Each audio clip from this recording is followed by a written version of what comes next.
Have you been wondering how to teach your child to say thank you? Let's get into that today on our parenting video.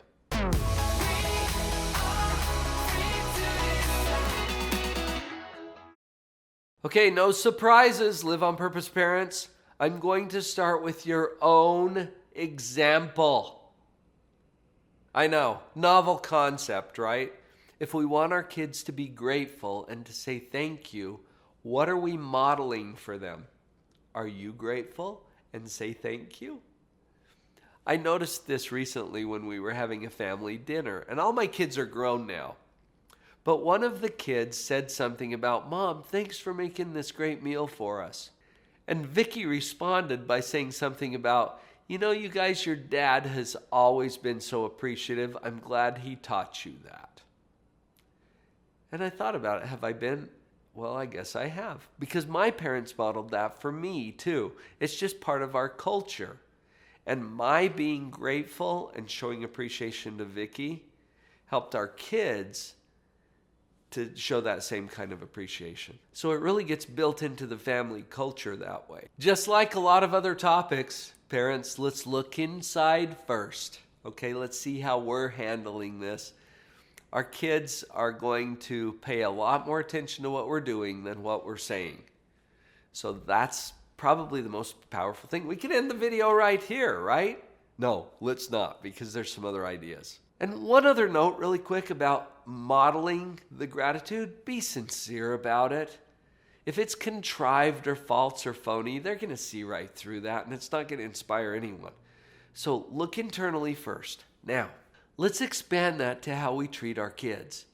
Because a lot of times we look for them to behave themselves or to say thank you or to be polite. Let's do it for them as well. So not only are we modeling it in our own behavior, but we're telling them thank you. Watch for them to do things that you're hoping they'll do. Catch them doing the things that you can be grateful for, and then thank them for it. Especially if it's something hard. If they tell the truth, for example, when it would have been easier for them to lie about it and try to get away with it. Thank them for telling the truth. When they are helpful and do something that's even minimally helpful or contributing to the family culture, thank them for that. Show it to them. Now, let's get into an aspect of this that you're probably already familiar with. Maybe you've done this. I know I've done this. Let's have a little conversation about correction or coaching. We've all been there, right? Where something is given to a child or somebody does something for a child and their parent says, "What do you say?" And of course they're trying to coach them or prompt them to say thank you. That's not a terrible practice. I'm not saying that you should stop doing that.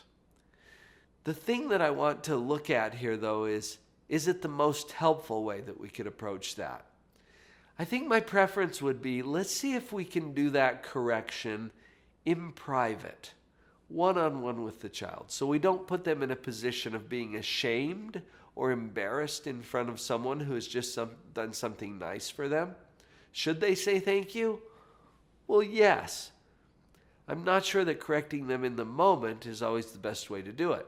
So you might wait till a little later on. Let's say that you're in the car on the way home. "Hey, sweetie, do you remember when Mr. Hanson gave you that treat?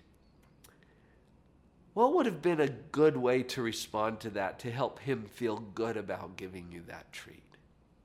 See, now we can have a conversation in the car about appreciation and gratitude.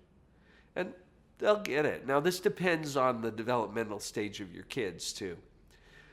But here's another thing that a lot of us don't think of doing, and it's actually very powerful. Practice with them. Practice. Do role play while you're there in the car, for example. You can say, "Okay, let's try it. Let's just see how it flows from our lips when we say that. So I'll be Mr. Hanson, and you be you, and I just gave you that treat," and then you give him a chance to practice it. "Oh, sweetie, that was awesome. Let's do it again." And you practice it again. Yes, do you see how it's getting even easier and that sounded so natural? Let's do it just one more time. For some reason, 3 seems to be the magic number that we practice something. So as you're doing this role play with your children, you're giving them affirmations. You're saying, oh yes, that sounded great. What if you did this? And you can do little adjustments or improvements on the role play itself. That reinforcement and praise and acknowledgement gives them a positive feeling about what they're experiencing. And then thank them sincerely for playing that game with you.